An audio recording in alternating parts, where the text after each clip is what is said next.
Hi guys, ഇന്ന് ഞാൻ ഉണ്ടാക്കുന്നത് ഒരു മന്തിയാണ്. ആക്ച്വലി മന്തി ഇങ്ങനെയാണോ എന്ന് ചോദിച്ചാൽ ഇങ്ങനെയല്ല, പക്ഷെ ഞാൻ എൻ്റേതായ രീതിയിലാണ് ഉണ്ടാക്കുന്നത്.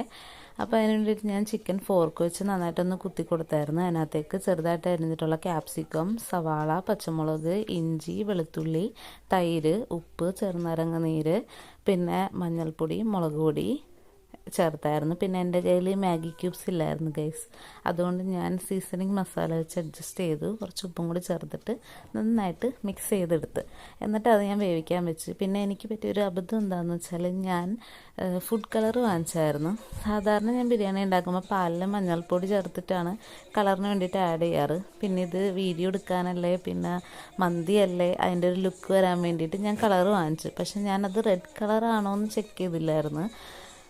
ഇവിടെ വന്നിട്ട് ഞാൻ ഇതിന് വേണ്ടിയിട്ട് എടുത്തപ്പോഴാണ് അത് യെല്ലോ കളറായിരുന്നു. പിന്നെ ഞാൻ എന്തായാലും വാങ്ങിച്ചതല്ലേ, വെറുതെ വേസ്റ്റ് ആക്കണ്ടല്ലോ എന്ന് വിചാരിച്ച് കുറച്ച് കളർ ചേർത്തായിരുന്നു. അതുകൊണ്ട് എൻ്റെ മന്തി മഞ്ഞ കളറായിട്ടായിരിക്കണത്. പക്ഷേ ടേസ്റ്റ് വൈസ് അടിപൊളിയായിരുന്നു, നല്ല സൂപ്പർ ടേസ്റ്റായിരുന്നു.